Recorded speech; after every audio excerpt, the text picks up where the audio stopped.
Morning সবাইকে। আজকে হচ্ছে সোমবার, তার উপরে আবার নীল ষষ্ঠী, তারপরে আবার একাদশী। তো আজকের দিনটা সত্যিই খুব ভালো, কিন্তু নীল ষষ্ঠীর ব্রত যদিও বা আমি করি না। তো যারা যারা করো তাদেরকে প্রত্যেককে আমার তরফ থেকে অনেক অনেক ভালোবাসা, শুভেচ্ছা রইল। সকলে খুব ভালো থেকো, সুস্থ থেকো।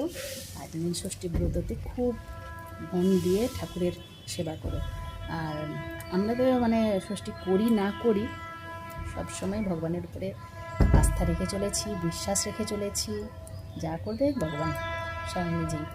তো আমাদের সেইটুকুই করা উচিত, যেটুকু আমাদের কর্তব্য, তাই না? প্রত্যেক দিনকার আমাদের যা কর্তব্য আমরা তাই পালন করে চলে যাব, বাকিটা উপরওয়ালার হাতে। তো চলো আজকের মতন এখানে রাখছি, টাটা। মর্নিং সবাইকে। আজকে হচ্ছে সোমবার, তার উপরে আবার নীল ষষ্ঠী, তারপরে আবার একাদশী। তো আজকের দিনটা সত্যিই খুব ভালো, কিন্তু নীল ষষ্ঠীর ব্রত যদিও বা আমি করি না। তো যারা যারা করো তাদেরকে প্রত্যেককে আমার তরফ থেকে অনেক অনেক ভালোবাসা, শুভেচ্ছা রইল। সকলে খুব ভালো থেকো, সুস্থ থেকো। আর নীল ষষ্ঠীর ব্রততে খুব মন দিয়ে ঠাকুরের সেবা করো। আর আমরা তো ষষ্ঠী করি না করি, সবসময় ভগবানের উপরে আস্থা রেখে চলেছি, বিশ্বাস রেখে চলেছি। যা করবে ভগবান স্বয়ং নিজেই।